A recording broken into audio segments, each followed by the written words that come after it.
পঞ্চম শ্রেণী প্রিয় শিক্ষার্থীবৃন্দ, কেমন আছো সবাই? আশা করছি ভালো আছো। আজকের ক্লাসে তোমাদের সবাইকে শুভেচ্ছা জানাচ্ছি। শিক্ষার্থী বন্ধুরা, তোমরা জানো আমি মোহাম্মদ ইমাম হোসেন বরাবরের মতো তোমাদের সাথে বাংলা বিষয় নিয়ে হাজির হই। তো আজকেও আমরা তোমাদের বাংলা বিষয়ের একটি অধ্যায় নিয়ে আলোচনা করব। আজকে আমরা একটা গল্প শুনবো, একজন বিখ্যাত মানুষের গল্প শুনবো। আমি তোমাদেরকে কয়েকটি ছবি দেখাচ্ছি, তোমরা স্ক্রিনে দেখতে পাচ্ছ। এটা কিসের ছবি, কি মনে হচ্ছে তোমাদের? এখানে যেটা দেখা যাচ্ছে নিশ্চয়ই তোমরা বুঝতে পারছো যে এখানে গবেষণা করছেন বিজ্ঞানীরা, যারা গবেষণা করেন ল্যাবরেটরিতে তারা হচ্ছেন বিজ্ঞানী। আরেকটা ছবি দেখাই তোমাদের,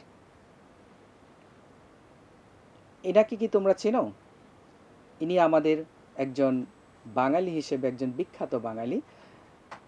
তোমরা নিশ্চয়ই হয়তো তাকে দেখেছো বইয়ের মধ্যে। তিনি হচ্ছেন আমাদের বিখ্যাত বিজ্ঞানী জগদীশচন্দ্র বসু। তিনি হচ্ছেন একজন বড় মাপের বিজ্ঞানী। এই বড় মাপের এই বিখ্যাত বিজ্ঞানী সম্পর্কে আজকে আমরা জানবো, আজকে আমরা তার গল্প শুনব। তো বন্ধুরা, আজকে আমরা পড়ব তোমাদের পাঠ্য বইয়ের, নিশ্চয়ই তোমরা ধরতে পেরেছ, ভাবুক ছেলেটি, এই গল্পটি।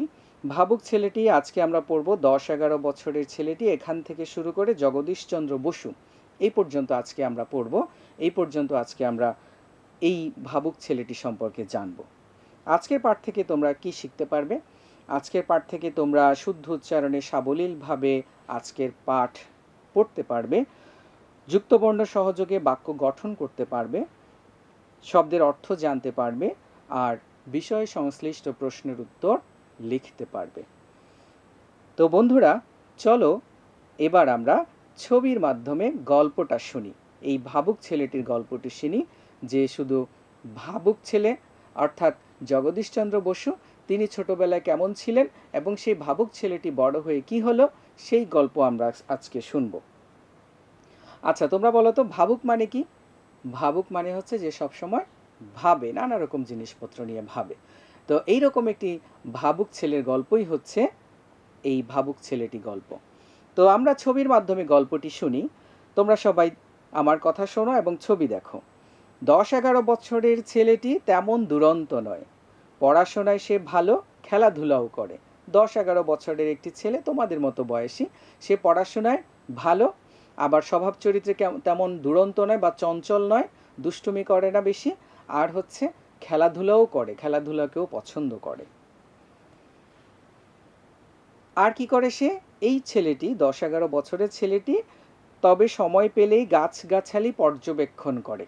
আমরা যে প্রতিনিয়ত রাস্তার দুধারে কিংবা আমাদের বাড়ির সামনে কিংবা একটু দূরে গেলে বেড়াতে গেলে অনেক গাছগাছালি দেখি, এইসব গাছগাছালি সে পর্যবেক্ষণ করে, অর্থাৎ গভীরভাবে দেখে, গভীরভাবে পরীক্ষা নিরীক্ষা করা বা দেখা, এটাই হচ্ছে পর্যবেক্ষণ। রোদ বৃষ্টির ব্যাপারটাও দেখে সে, কিভাবে রোদ হয়, কেন বৃষ্টি হয়, কোথা থেকে বৃষ্টি হয়, এই ব্যাপারটাও সে দেখে। আকাশে মেঘ ডাকে, বিদ্যুৎ চমকায়, বাজ পড়ে, কেন এমন হয়? যখন মেঘলা দিনে আকাশে মেঘ জমা হয়, আবার খানিক পরে ঝুমঝুম করে বৃষ্টিও শুরু হয়ে যায়। আবার কখনো তোমরা নিশ্চয়ই দেখেছো বিদ্যুৎ চমকায়, আকাশে বিজলির মতো চমকে ওঠে, একটা রেখা আকাশে মনে হয় যেন আকাশটা চিরে গেল, এরকম বিজলি চমকায় বা বিদ্যুৎ চমকায়। আবার বাজ পড়ে, বাজ পড়ে মাঝে মাঝে মেঘে ঘর্ষণ হলে যে শব্দ হয়, সে বাজ পড়ে। কেন এমন হয় সে ভাবে, এই ভাবুক ছেলেটি ভাবে। এরপর কি করে সে? অবাক বিস্ময়ে ভাবে সে। ঝড়ে গাছপালা ভেঙে গেলে বাবাকে প্রশ্ন করে। অনেক সময় ঝড় বৃষ্টি হয়, ঝড় বৃষ্টিতে তো আমাদের অনেক ক্ষতি হয়, ফসলের ক্ষতি হয়, গাছপালা ভেঙে যায়। তো এই গাছপালা ভেঙে গেলে সেই ছেলেটি তার বাবাকে প্রশ্ন করে। কি প্রশ্ন করে দেখো? আচ্ছা বাবা, গাছ ভেঙে গেলে ওদেরকে কাটলে ব্যথা পায় না? সে তো এইভাবে বাবাকে প্রশ্ন করে, ঝড়ে গাছপালা ভেঙে গেলে গাছ ব্যথা পায় না, বা তাদেরকে যখন মানুষরা কেটে ফেলে তখন কি তারা ব্যথা পায় না? গাছ তো আমাদের মতো ছোট থেকে বড় হচ্ছে, আরও বড় হচ্ছে, তারপরে ডালপালা ছড়াচ্ছে, ফল দিচ্ছে, ফসল দিচ্ছে, আবার মরে যাচ্ছে, অনেকটা মানুষের মতোই তো। তাহলে আমরা যদি কাটলে বা আমাদেরকে আমরা ভেঙে গেলে, আমাদের হাত পা ভেঙে গেলে আমরা ব্যথা পাই, তাহলে গাছপালা কি কাটলে বা ভেঙে গেলে ব্যথা পায় না? তার বাবাকে সে প্রশ্ন করে। ছেলের কথা শুনে মা হাসেন। মা বলে, ছেলে আবার কেমন ধরনের প্রশ্ন করে? বাবা কিন্তু হাসলেও ছেলের প্রশ্নের জবাব দেওয়ার চেষ্টা করেন। বাবা যদিও ছেলের কথা শুনে মজা পান, তারপরেও বাবা চেষ্টা করেন ছেলের প্রশ্নের উত্তর দিতে, যে আসলে গাছ ব্যথা পায় কিনা। ওর বাবা ম্যাজিস্ট্রেট ছিলেন, আগে স্কুলে শিক্ষকতা করেছেন, অর্থাৎ এই যে ছোট ছেলেটি 10-11 বছরের ছেলেটি, তার বাবা এখন ম্যাজিস্ট্রেট। অর্থাৎ ছেলেটি বয়স যখন 10-11, আর তার আগে তিনি শিক্ষকতা করেছেন। ম্যাজিস্ট্রেট মানে হচ্ছে বিচারক বা শাসনকর্তা। আর তিনি আগে শিক্ষকতা করেছেন, শিক্ষকতা চাকরি ছেড়ে এরপর তিনি ম্যাজিস্ট্রেট হয়েছেন। এরপর কি হলো, ছেলেটির বাবার বাড়ি বিক্রমপুরের রাড়িখাল গ্রামে। ছেলেটির বাবার বাড়ি অর্থাৎ তোমার বাপ দাদা বা বাবা বা দাদার বাড়ি যেটাকে বলে, সেই দাদার বাড়ি হচ্ছে, বাবার বাড়ি হচ্ছে বিক্রমপুরের রাড়িখাল গ্রামে। তবে তার জন্ম হয়েছে ময়মনসিংহে 1858 সালে 30শে নভেম্বর। তাহলে ভাবুক ছেলেটির জন্ম হচ্ছে, যে ছেলেটির গল্প আমরা শুনছি তার জন্ম হচ্ছে 1858 সালের 30শে নভেম্বর। ওর পড়াশোনায় হাতেখড়ি হয়েছিল বাড়িতেই। হাতেখড়ি মানে হচ্ছে প্রথম যেদিন শিশুকে পড়ালেখার পাঠ দেওয়া হয়, অর্থাৎ তাকে হাতে কলমে, এটা অনেকে আছে একটা সুন্দর বড় করে অনুষ্ঠান করে, যেদিন ছেলে মেয়ের বা শিশুর হাতে তোমার চক কিংবা পেন্সিল, খাতা কলম কিংবা স্লেট এগুলো দিয়ে তোমার তাদেরকে পড়াশোনার প্রথম তালিম দেওয়া হয়, সেটাকে বলা হয় হাতেখড়ি। তো তার পড়াশোনা হাতেখড়ি হয়েছিল বাড়িতেই। তারপর সে আস্তে আস্তে বড় হয় ছেলেটি। তারপর ময়মনসিংহে স্কুল শিক্ষার ধাপ শেষ করে সে ভর্তি হয় কলকাতায়। ময়মনসিংহে স্কুলের পড়া শেষ করে সে কলকাতায় ভর্তি হয়। কোথায়? সেন্ট জেভিয়ার্স স্কুল থেকে 1874 সালে সে কৃতিত্বের সঙ্গে প্রবেশিকা পরীক্ষা পাশ করে। সে প্রথমে মানে প্রাথমিক পর্যায়ে সে পড়াশোনা করেছিল আমাদের এই বাংলাদেশে। তখন তো আসলে বাংলাদেশ, ভারত, পাকিস্তান সব মিলিয়ে একটি দেশ ছিল। ব্রিটিশরা আমাদেরকে শাসন করতো, ইংরেজরা। তো সেই সময়কার কথা এগুলো। তো তখন সে ময়মনসিংহেই প্রাথমিক শিক্ষার পড়াশোনা শেষ করে কলকাতায় সেন্ট জেভিয়ার্স স্কুলে ভর্তি হয় এবং সেখান থেকে প্রবেশিকা পরীক্ষায় উত্তীর্ণ হয়। প্রবেশিকা মানে হচ্ছে আজকের দিনের যে এসএসসি পরীক্ষা আছে, সেই এসএসসি পরীক্ষার সমমান পরীক্ষা প্রবেশিকা। অর্থাৎ কলেজে প্রবেশের দ্বার ছিল এসএসসি পরীক্ষা, এজন্য এটা নাম হয়েছে প্রবেশিকা। এরপর কি হলো, কৃতিত্বের ধারায় 1878 সালে FA পাশ করে। FA মানে ফার্স্ট আর্টস, অর্থাৎ এখনকার দিনের যে আমরা এইচএসসি পরীক্ষা আমাদের দেশে হয় ইন্টারমিডিয়েট, সেই এইচএসসি পরীক্ষার সমমানের এক পর্যায়ের একটা পরীক্ষা ছিল FA, অর্থাৎ প্রবেশিকার পর FA। তো সে 1878 সালে কৃতিত্বের সঙ্গে খুব ভালো ফলাফল করে সে 1878 সালে পাশ করে। তারপর 1880 সালে বিজ্ঞান শাখায় BS পাশ করে বিলেতে যায় ডাক্তারি পড়তে। এরপর 1880 সালে এই ছেলেটি আরও বড় হয়ে BS পাশ করে, অর্থাৎ ব্যাচেলর অফ সায়েন্স, বিজ্ঞান বিষয়ে পড়াশোনা করে সে বিলেত যায়, ইংল্যান্ডে যায়, ব্রিটেনে যায় ডাক্তারি পড়াশোনা করার জন্য। আচ্ছা, শেষ পর্যন্ত কিন্তু সে ডাক্তার হয়নি। সেই ছেলেটি বড় হয়ে প্রথম বাঙালি বৈজ্ঞানিক হিসেবে জগৎজোড়া খ্যাতি অর্জন করে। যদিও সে ইংল্যান্ড গিয়েছিল, বিলেত গিয়েছিল ডাক্তারি পড়ার জন্য, কিন্তু 1 বছর ডাক্তারি পড়ার পর সে আর ডাক্তারি পড়েনি। সে কেমব্রিজ বিশ্ববিদ্যালয়ে ভর্তি হয়েছে, পদার্থবিজ্ঞান বিষয়ে গবেষণা করেছে, সেই বিষয়ে পড়াশোনা করেছে।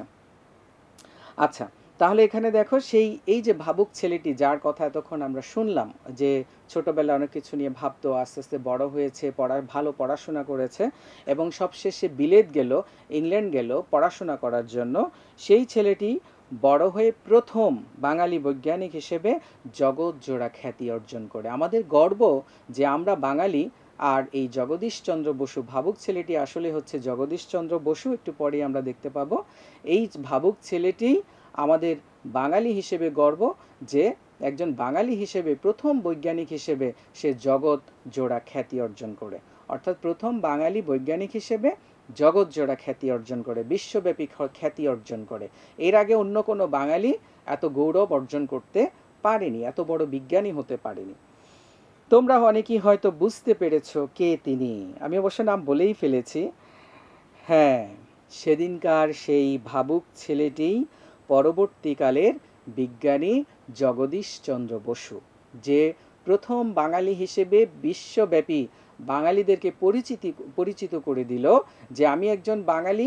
আমি বিজ্ঞান বিষয়ে অনেক গবেষণা করে তিনি তোমার জগৎজোড়া অর্থাৎ পৃথিবীব্যাপী খ্যাতি অর্জন করলেন, সম্মান অর্জন করেছেন, গৌরব অর্জন করেছেন। তার এই গৌরবটা বাঙালি হিসেবে আমাদের গৌরব, কারণ তিনিও বাঙালি, আমরাও বাঙালি। সেই জন্য জগদীশচন্দ্র বসু আমাদের গর্ব, আমাদের অহংকার। একজন বাঙালি হিসেবে তিনি বিশ্বের বুকে বাঙালিদেরকে, বাঙালি জাতিকে পরিচিত করতে পেরেছেন তার কর্মের কারণে, তার সৃষ্টিকর্ম দিয়ে, তার আবিষ্কার দিয়ে। তো এই জগদীশচন্দ্র বসুই হচ্ছে আসলে ভাবুক ছেলেটি। তাকে নিয়েই তোমাদের এই গল্পটি। তো শিক্ষার্থী বন্ধুরা, এই ছিল ভাবুক ছেলেটি আজকের যে পাঠ গল্প। এই গল্পের আজকে আমরা এই পর্যন্তই পড়ব। এবার তোমরা সবাই তোমাদের পাঠ্য বইটি নাও। তোমাদের পাঠ্য বইয়ের 85 নং পৃষ্ঠাটি খোলো। তোমরা তোমাদের পাঠ্য বইয়ের 85 নম্বর পৃষ্ঠাটি খোলো। এখন আমরা দেখব বইয়ে গল্পটি কিভাবে লিখেছে, গল্পটিতে কি আছে। আমি একবার তোমাদেরকে পড়ে শোনাচ্ছি, তোমরা সবাই মনোযোগ দিয়ে আমার কথার সাথে বইয়ের লেখা মিলাও। তো আমি শুরু করছি, তোমরা সবাই মনোযোগ দিয়ে আমার কথা শুনবে। তো আজকে আমরা পড়ছি ভাবুক ছেলেটি। ভাবুক ছেলেটি, এবার আমি তোমাদেরকে গল্পটি পড়ে শোনাচ্ছি বই থেকে, তোমরা সবাই মিলাও। 10-11 বছরের ছেলেটি তেমন দুরন্ত নয়, পড়াশোনায় সে ভালো, খেলাধুলাও করে। তবে সময় পেলেই গাছগাছালি পর্যবেক্ষণ করে, রোদ বৃষ্টির ব্যাপারটাও দেখে সে। আকাশে মেঘ ডাকে, বিদ্যুৎ চমকায়, বাজ পড়ে। কেন এমন হয় অবাক বিস্ময়ে ভাবে সে। ঝড়ে গাছপালা ভেঙে গেলে বাবাকে প্রশ্ন করে, আচ্ছা বাবা, গাছ ভেঙে গেলে ওদেরকে কাটলে ব্যথা পায় না? ছেলের কথা শুনে মা হাসেন। বাবা কিন্তু হাসলেও ছেলের প্রশ্নের জবাব দেওয়ার চেষ্টা করেন। ওর বাবা ম্যাজিস্ট্রেট ছিলেন, আগে স্কুলে শিক্ষকতা করেছেন। ছেলেটির বাবার বাড়ি বিক্রমপুরের রাড়িখাল গ্রামে, তবে তার জন্ম ময়মনসিংহে। 1858 সালে 30শে নভেম্বর। এটা তোমরা মনে রাখবে যে 1858 সালে 30শে নভেম্বর জগদীশচন্দ্র বসুর জন্ম। ওর পড়াশোনায় হাতেখড়ি হয়েছিল বাড়িতেই। তারপর ময়মনসিংহে স্কুল শিক্ষার ধাপ শেষ করে সে ভর্তি হয় কলকাতায়। সেন্ট জেভিয়ার্স স্কুল থেকে 1874 সালে সে কৃতিত্বের সঙ্গে প্রবেশিকা পরীক্ষা পাশ করে। কৃতিত্বের ধারায় সে 1878 সালে FA পাশ করে। তারপর 1880 সালে বিজ্ঞান শাখায় BS পাশ করে বিলেতে যায় ডাক্তারি পড়তে। সেই ছেলেটি বড় হয়ে প্রথম বাঙালি বৈজ্ঞানিক হিসেবে জগৎজোড়া খ্যাতি অর্জন করে। তোমরা অনেকেই হয়তো বুঝতে পেরেছ কে তিনি। হ্যাঁ, সেদিনকার সেই ভাবুক ছেলেটি পরবর্তীকালের বিজ্ঞানী জগদীশচন্দ্র বসু। তাহলে আমাদের এই যে পাঠ্য বইয়ের, বাংলা পাঠ্য বইয়ের ভাবুক ছেলেটি আসলে কে? জগদীশচন্দ্র বসু, একজন বিখ্যাত বিজ্ঞানী আমাদের এই ভারতীয় উপমহাদেশে, আবার একজন বাঙালি বিজ্ঞানী। তো বন্ধুরা, এবার আমরা একটু শব্দের অর্থ জেনে নিই। আজকের পাঠ থেকে কিছু নতুন নতুন শব্দ আমরা দেখব। চলো আমরা শব্দের অর্থগুলো একবার জেনে নিই। প্রথমে আছে দুরন্ত। 10-11 বছরের ছেলেটি তেমন দুরন্ত নয়। দুরন্ত অর্থ কি হতে পারে? দুরন্ত অর্থ চঞ্চল। দুরন্ত অর্থ হচ্ছে চঞ্চল। এরপর হচ্ছে পর্যবেক্ষণ। পর্যবেক্ষণ, এটা আমি প্রথমে বলেছিলাম, তোমাদের মনে আছে নিশ্চয়ই, আরেকবার দেখে নাও। পর্যবেক্ষণ অর্থ হচ্ছে মনোযোগ সহকারে দেখা, পরীক্ষা নিরীক্ষা করা। অর্থাৎ পরীক্ষা নিরীক্ষাও না, আসলে খুব গভীরভাবে দেখাটাই হচ্ছে পর্যবেক্ষণ। ম্যাজিস্ট্রেট। ম্যাজিস্ট্রেট অর্থ, এটাও বলেছি আগে, বিচারক ও শাসনকর্তা। এরপরে হচ্ছে প্রবেশিকা। এটা অর্থ বলেছি। প্রবেশিকা অর্থ কি হতে পারে? তোমরা আরেকবার মন দেখো, মাধ্যমিক স্কুল সার্টিফিকেট পরীক্ষা, অর্থাৎ আজকের দিনের SSC সমমান পরীক্ষা। এরপরে আছে খ্যাতি। খ্যাতি অর্থ হচ্ছে সুনাম, সম্মান, গৌরব। সবশেষে আছে FA। FA, এটার ফুল মিনিং হচ্ছে ফার্স্ট আর্টস, আর এটা হচ্ছে আমাদের বর্তমানের HSC পরীক্ষার সমমান উচ্চ মাধ্যমিক পরীক্ষা সমমান। এখন যেমন উচ্চ মাধ্যমিক পরীক্ষা হয় যে পর্যায়ে, তখন এফএ ছিল সেটা। তো এই ছিল আমাদের আজকের পাঠ থেকে শব্দের অর্থ। শিক্ষার্থীবৃন্দ, এবার চলো আজকের পাঠ থেকে আমরা কিছু যুক্ত বর্ণ শিখে নিই। প্রথমেই দেখো আছে, আমি দেখেছি, এটা নিশ্চয়ই তোমরা বুঝতে পারছো, ন এবং ত। প্রথমে আছে ন সংযুক্ত ত। নয় তো দিয়ে আমরা অনেক রকম শব্দ তৈরি করতে পারি, এবং সে শব্দ দিয়ে বাক্য গঠনও করতে পারি। তো তোমাদের নিশ্চয়ই মাথার মধ্যে অনেক বাক্য এর মধ্যে চলে এসেছে। আমি তোমাদের জন্য যে বাক্যটি লিখেছি দুরন্ত দিয়ে, দুরন্ততে শব্দে দেখো নয়তো আছে, ছেলেটি খুব দুরন্ত। আচ্ছা, এরপরে যে শব্দ যুক্ত বর্ণটি আছে সেটা হচ্ছে, প্রথমটা আমরা বুঝতে পারছি দন্তস্ব। দন্তস্ব এর সাথে কি আছে? ন না ম? দন্তস্ব এর সাথে আছে ম। মনে রাখবে, শেষের দাগটা যদি উপরের মাত্রা পর্যন্ত যায়, উপরের দাগ পর্যন্ত যায়, তাহলে সেটা হবে ম। আর ন উপরের দাগ পর্যন্ত দাগটা যায় না, ন প্রথম বর্ণের নিচে লেখা হয়। তো এটা হবে দন্তস্ব এবং ম। তো দন্তস্ব ময় দিয়ে আমরা অনেক রকম শব্দ বলতে পারি, স্মৃতি, স্মরণ, স্মরণীয়। তো সেখান থেকে একটি যদি বাক্য আমরা লিখি, নতুন একটি বাক্য লিখলাম, ঘটনাটি শুনে বিস্মিত হলাম। বিস্ময়, বিস্মিত এটাও হতে পারে। তাহলে ঘটনাটি শুনে বিস্মিত হলাম, এটা একটা বাক্য। তোমরা অন্যরকম বাক্য তৈরি করতে পারো এইভাবে। এরপরে দেখো যে যুক্ত বর্ণটি আছে দন্তস্বয়ে ক। দন্তস্ব এবং ক।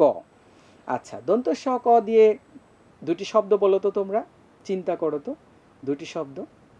আচ্ছা, অনেক রকম শব্দ, স্কুল হতে পারে, স্কেল হতে পারে, যেগুলো যদিও ইংরেজি শব্দ, কিন্তু এখন এগুলো আমাদের বাংলা ভাষায় ব্যবহার হতে হতে বাংলা শব্দই হয়ে গেছে।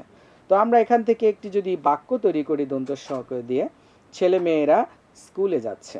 এরপরে যে যুক্ত বর্ণটি আছে, এটা হয়তো তোমরা অনেকেই চেনো, আবার অনেকে হয়তো চেনো না। আজকে আমরা ভালোভাবে শিখে নিচ্ছি।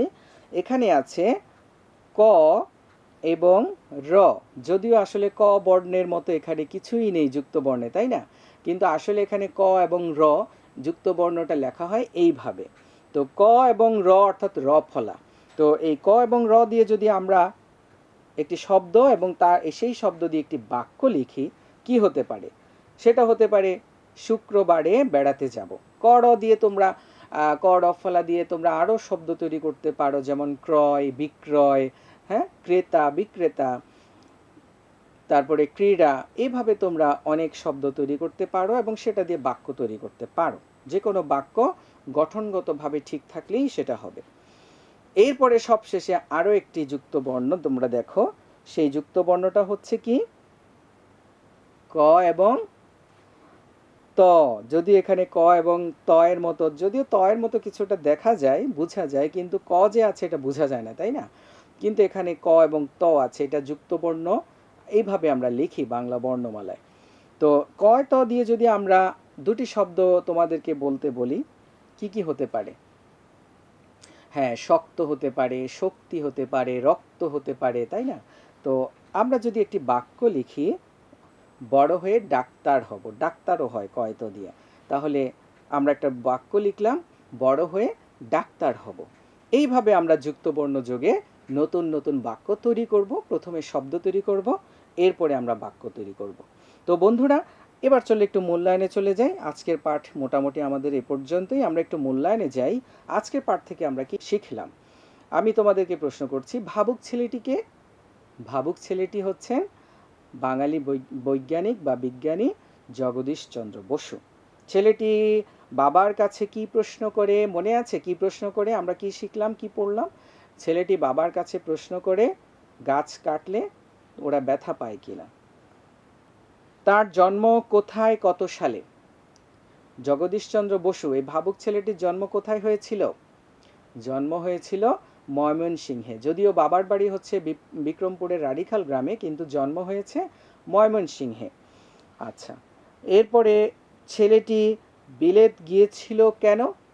ছেলেটি বিলেত গিয়েছিল কেন? ডাক্তারি পড়ার জন্য, উচ্চশিক্ষা লাভ করার জন্য। যদিও ডাক্তারি সে শেষ পর্যন্ত পড়েনি, সে ডাক্তার হয়নি, বড় বিজ্ঞানী হয়েছে। আসলে ডাক্তারি বিষয় সে আর পড়েনি, 1 বছর পড়ার পর অন্য বিষয় পদার্থবিজ্ঞান নিয়ে পড়াশোনা করেছে। তো এই ছিল আমাদের পাঠ মূল্যায়নের বিষয়টি। এবার আমি তোমাদেরকে একটি বাড়ির কাজ দিয়ে দিচ্ছি। তোমরা সবাই ঝটপট খাতায় লিখে ফেলো, তোমার জানা একজন বিজ্ঞানী সম্পর্কে 5টি বাক্য লেখো। তোমার জানা একজন বিজ্ঞানী সম্পর্কে, যে কোনো বিজ্ঞানী সম্পর্কে 5টি বাক্য লিখবে। শিক্ষার্থীবৃন্দ, আজকের পাঠ এ পর্যন্তই। আজকে সবশেষে যে বিষয়টি নিয়ে তোমাদের সাথে কথা বলতে চাই সেটি হচ্ছে সহনশীলতা এবং অহিংসা। বন্ধুরা, সহনশীলতা কি? সহনশীলতা হচ্ছে অন্যের মতামত, অন্যের তোমার সিদ্ধান্ত, অন্যের কাজকর্ম, অন্যের আচরণ, সেগুলো সহ্য করার ক্ষমতা, এটাই হচ্ছে সহনশীলতা। কারো আচরণ, কারো কথাবার্তা, কারো কাজকর্ম যদি আমাদের ভালো না লাগে, পছন্দ না হয়, আমরা সুন্দরভাবে সেটা প্রতিবাদ করব কিংবা সুন্দরভাবে তাকে বোঝানোর চেষ্টা করব। আমরা কখনোই তার উপর রাগান্বিত হয়ে খারাপ আচরণ করব না। আর অহিংসা কি? অহিংসা হচ্ছে কারো সাথেই হিংসা না করা। সে অন্য ধর্মের হোক, সে অন্য জাতের হোক, কিংবা ধনী হোক কিংবা গরিব হোক, যেই ধর্মেরই হোক বা যেই জাতি পেশারই হোক না কেন, যেই পেশারই হোক না কেন, আমরা কারো সাথে হিংসা করব না, অহিংসাপূর্ণ আচরণ করব। তো বন্ধুরা, এইভাবে যদি আমরা সহনশীল হই এবং কারো সাথে হিংসা না করি, তাহলে সবার মধ্যে শান্তি বিরাজ করবে, আমরা সমাজে শান্তিপূর্ণ পরিবেশে বসবাস করতে পারবো। তো এই ছিল আজ পর্যন্ত। তোমরা সবাই ভালো থেকো। আল্লাহ হাফেজ।